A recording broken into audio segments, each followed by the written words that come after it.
Everyone, welcome to all in one mix. मैं खुशी और आज आपके साथ डिस्कस करने वाली हूँ हमारी poem class 9th Hindi Gramshri के। ठीक है, तो फ्रेंड्स, इस पोएम में जो कवि ने पूरे गांव का एक वातावरण को चित्रित किया है, बहुत ही अत्यंत सुंदर मनोहर दृश्य है। चारों तरफ हरियाली है, वसंत ऋतु का आगमन हुआ है। तो यहाँ पर फर्स्ट क्वेश्चन है, कवि ने गांव को हरता जर्मन क्यों कहा है? तो यहाँ पर कवि ने गांव को एक अनोखा नाम दिया है, बोला है कि जो गांव है ना वो एक हरता जर्मन है। तो ऐसा कवि ने क्यों कहा है? तो आंसर देखिए, गांव का वातावरण अत्यंत मनमोहक है।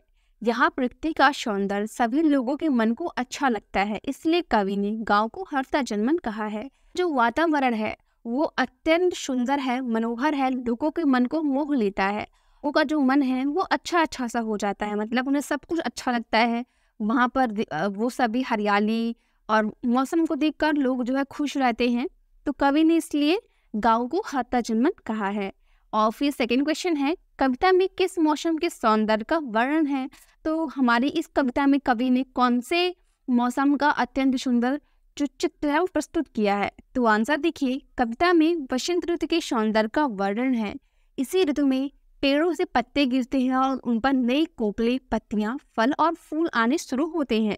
फसलों तथा सब्जियों के फलने फूलने का भी यही समय होता है। तो इस कविता में हमारे कवि ने वसंत ऋतु के सौंदर्य का वर्णन किया है। वसंत ऋतु में आते ही जो पुराने पत्ते होते हैं पेड़ से वो गिर जाते हैं पीले होकर और नए पत्ते निकलने लगते हैं, उनमें फल लगते हैं, उनमें फूल लगते हैं। और यही वो समय है जहाँ पर नई नई सब्जियां जो है फलने फूलने लगती है। थर्ड क्वेश्चन हमारा है, गांव को मरकट डिब्बे सा खुला क्यों कहा गया है? यहाँ पर कवि ने गांव को मरकट डिब्बे सा खुला ऐसा उन्होंने कहा है, तो क्यों कहा है?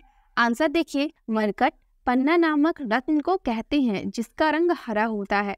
तो एक हरे रंग का एक रत्न होता है जिसका नाम है पन्ना, उसको मरकट भी बोलते हैं। मरकट के खुले डिब्बे से सब कुछ साफ साफ दिखता है। मरकट के हरे रंग की तुलना गांव की हरियाली से की गई है। यहाँ पर जो पन्ना है, जो हरा कलर का पन्ना होता है, उसकी तुलना कवि ने गांव की हरियाली से की है।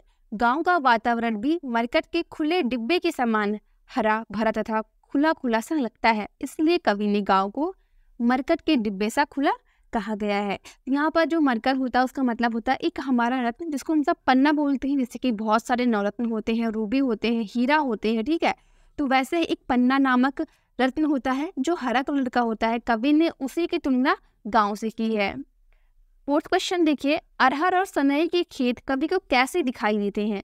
तो अरहर की दाल आप देखेंगे, आप खाते भी होंगे, और सनई के फूल उसकी सब्जी बनती है, ठीक है। अगर आपको नहीं पता है आप गूगल कर लीजिए, इस टाइम मार्केट में भी वो मिलती है, तो आप मम्मी से बोले बनाएं, खाइए आप सब। तो यहाँ पर कवि ने अरहर और सनई के खेत को कवि को कैसे दिखाई दे रहे हैं? तो यहाँ पर आंसर देखिए, अरहर और सनई के खेत कवि को ऐसे प्रतीत होते हैं जैसे वसुधा ने फलियों के रूप में अपनी कमर पर सुनहरी रंग की करधनी बांध रखी है। तो यहाँ पर जो कवि हैं उन्हें अरहर और सनई के खेत कुछ ऐसे प्रतीत हो रहे हैं जैसे जो वसुधा है उन्होंने फलियों के रूप में अपनी कमर पर एक सुंदर सी करधनी बांध रखी है, ठीक है। फिफ्थ क्वेश्चन देखिए हमारा, भाव स्पष्ट करना है, उसे अंकित गंगा की सतरंगी रेती। तो इसका हमें भाव स्पष्ट करना है। तो आंसर देखिए, प्रस्तुत पंक्तियों में गंगा घाटी के किनारे फैली रेत को सतरंगी कहा गया है। यहाँ पर जो गंगा नदी के किनारे का जो बालू वाला इलाका होता है उसको बोल रहे हैं, यहाँ पर उसको सतरंगी कहा गया है। पानी की लहरें और हवा के कारण इस पर टेढ़ी मेढ़ी रेखाएं पड़ जाती है जो सूरज के प्रभाव से चमकने लगती हैं और सांपों के चलने से बने निशान सी दिखती हैं। वो जैसे कि जब पानी की लहर आती है थोड़े टाइम के बाद उस बीच पे, तो वहाँ से जब पानी चली जाती है तो वहाँ पर जब सूर्य की किरणें पड़ती हैं ऐसे लगता है कि कोई सांप वहाँ से रेंगता हुआ गया है और काफ़ी चमकदार होती है। और फिर नेक्स्ट हमारा है, हसमुख हरियाली हिम आतप सुख से अलसाई से सोए। तो यहाँ पर देखिए आंसर इसका, हरियाली सूरज के प्रकाश में जगमगाती हुई हसमुख से प्रतीत होती है। मीन्स यहाँ पर जो हरियाली है ना वो सूरज के उस सौंदर्य, उस प्रकाश में जगमगाती हुई एकदम हसमुख से प्रतीत होती है। सर्दी की धूप भी खिली खिली है, ऐसे में लगता है जैसे दोनों अभी आलस भरकर सोए हुए हों। सिक्स्थ क्वेश्चन देखिए, निम्न पंक्तियों में कौन सा अलंकार है? तो हमें बताना है। तो तिनकों के हरे हरे तन पर हिल हरित रुधिर है रहा झलक। तो यहाँ पर देखिए तिनको के हरे हरे मतलब कि 2 शब्द बार बार आए हैं, तो वो हमारा पुनरुक्ति अलंकार है। हिल हरित में हा शब्द की आवृत्ति है, तो वो हमारा अनुप्रास अलंकार है। तिनको के तन पर, तो यहाँ पर हमारा ये मानवीकरण अलंकार है।